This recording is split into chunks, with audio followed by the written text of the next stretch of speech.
Hi. Sorry, I guess it looks a little too bright, but I'm just playing with the lights. Anyway, we'll still do this. I figured since it's obviously, slowly becoming Halloween, my favorite holiday, obviously, I talk about some of the places I've been.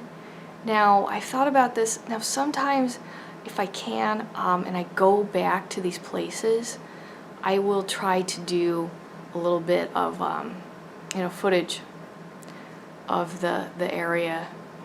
But because of my left-hand path associations and, satanic and Luciferian sympathies, to say the least, I just don't want to have somebody say, hey, you're interested in the paranormal, and then they come to my YouTube channel, and many paranormal groups are very Christian based, and they would not like my channel. So I'm just gonna, that's kind of why. Also, I've traveled, I've moved. My family, they're a bunch of miners. So I've moved to various locations, a lot of small towns. And this was one place that really stood out to me. Here it goes. So I lived in Tucson, Arizona for a while. And one time I was just kind of feeling like,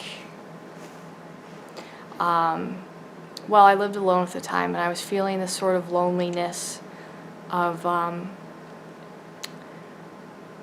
guess, really missing the spiritual world in a way. And I just wanted to go see. So I went to the Pioneer Hotel is what it's called.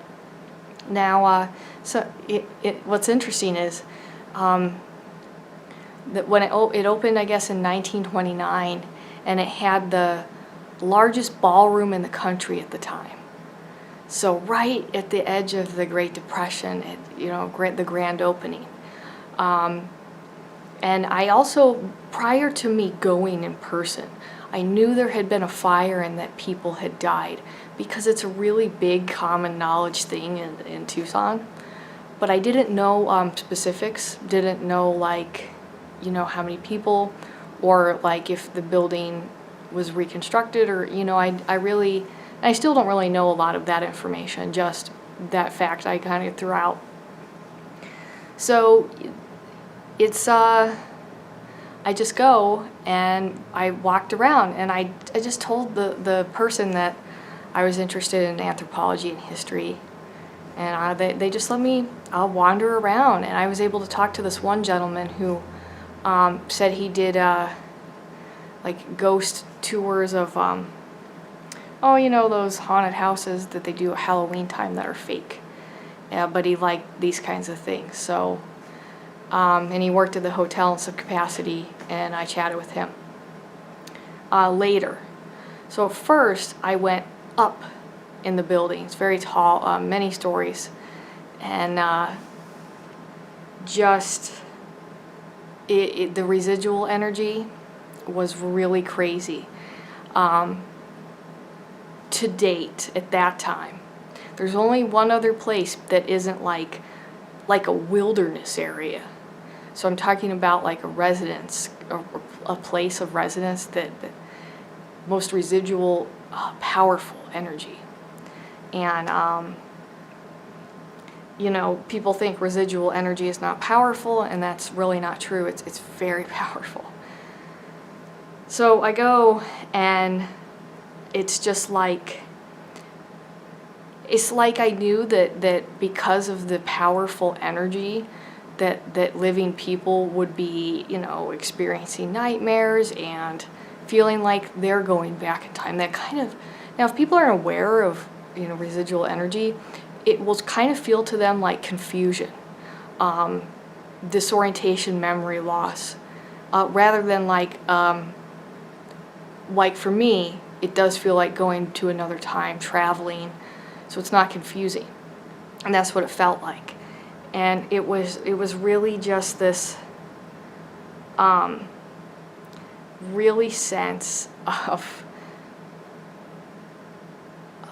society, like a gathering place of that I thought wasn't just about the ballroom.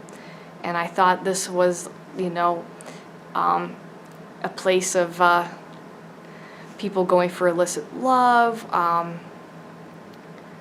also, you know, illegal liquor, and I kind of got that sense because of people on the lower levels hiding. And so there was much more residual energy, but the residual energy was pulling some of these, keeping some of these people, and then some of the people were trying to, you know, portray to me that the guy who did it wasn't alone or wasn't fully responsible. And I personally don't know, because you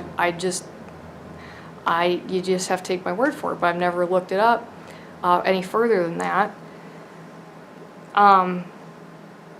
That was what they were saying to me. So I'm not sure about what that is. You could comment below and let me know what that, you know, if that's accurate or not.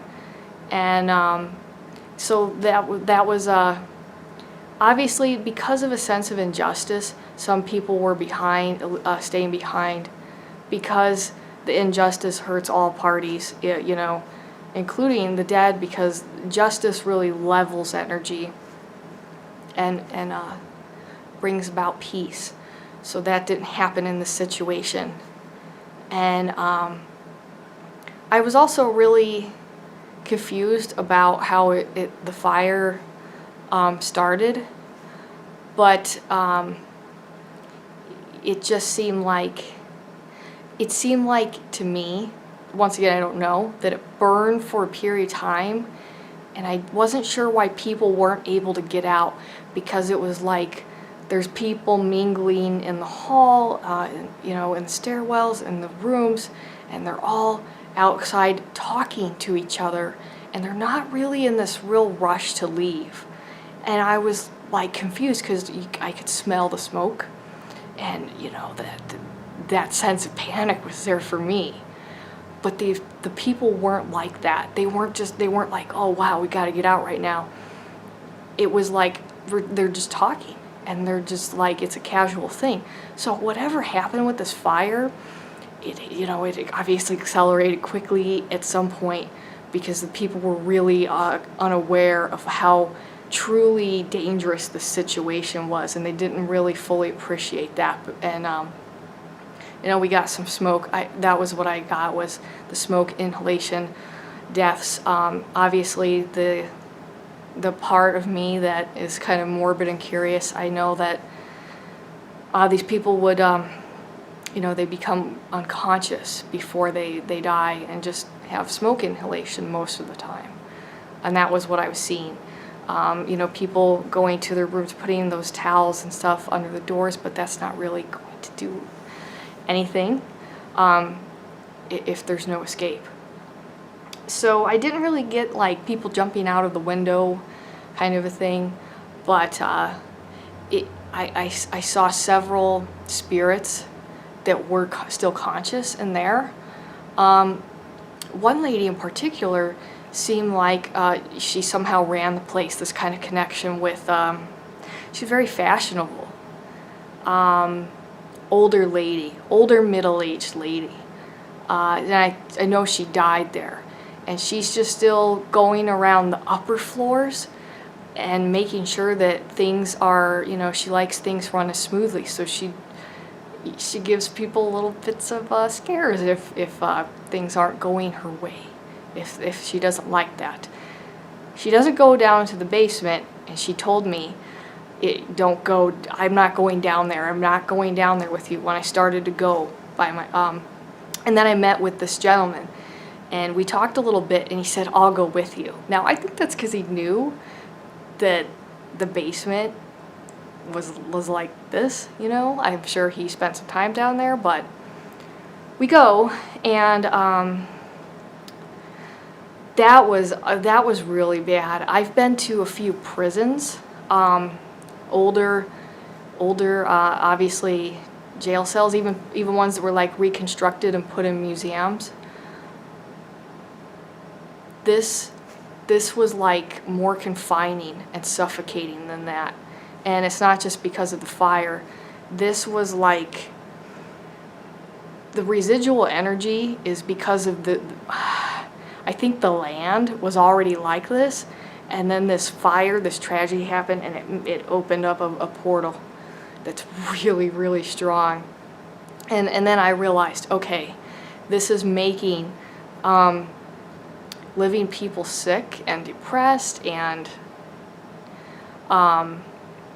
it's also the dead are coming and going.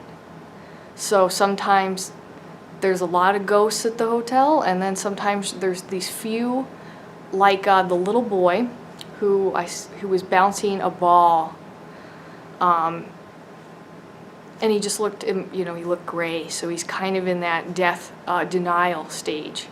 But eventually his ego, his identity is gonna dissolve.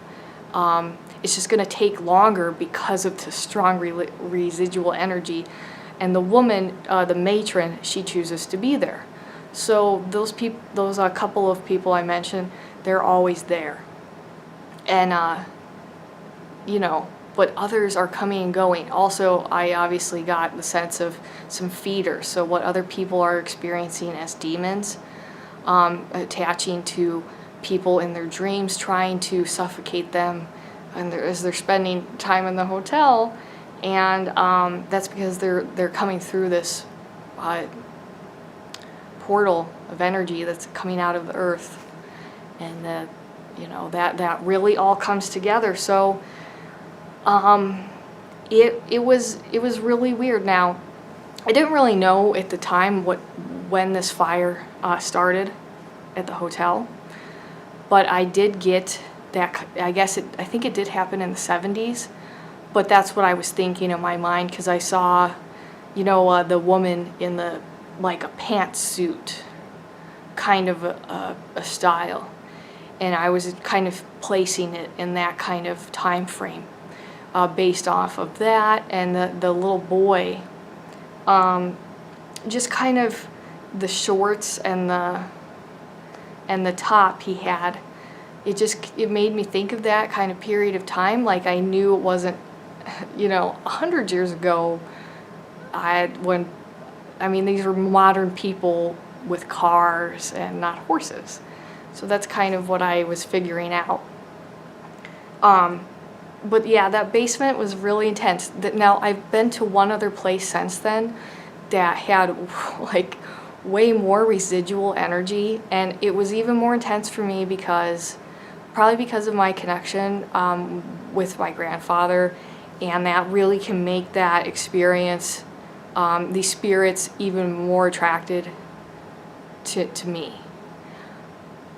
But I still knew that was there. So anyway, if you're looking for a really, a haunted place, and that's your thing, you check out the Pioneer Hotel in Tucson, Arizona.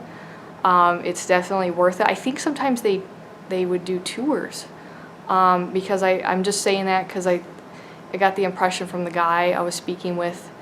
I could be wrong on that, but they've redone from the fire. You can't tell just by looking at it that there was once a fire, so they've obviously redone it, and obviously it did not collapse or anything. But yeah, that was just my review. I did a long crystal bath and Epsom salt bath after that, because that was one of those places that even scares me, but I didn't show it because I don't want anything attached to me that is just a straight up feeder. And that's what those are. When people say it's demons, or it's good or it's bad, it's a feeder. And it's more like that kind of a situation, whereas I think of, like you guys, demons as the old gods in these other ways. But feeders don't care what you believe in, they're just looking for energy. and it you know, really pulls the dead, keeps them there for a while, and you know, eventually they can move on. But really strong residual energy makes people imagine all kinds of things. So there's one thing is like it attracts actual ghosts, and the other thing is that it makes people imagine things, and it gives them health problems, headaches, depression. So you know, those kinds of things can really go together, and you know, residual energy can be a tricky thing to really understand. Maybe I should do a whole video on residual energy. I guess I just came up with my next idea. I'll see you guys later.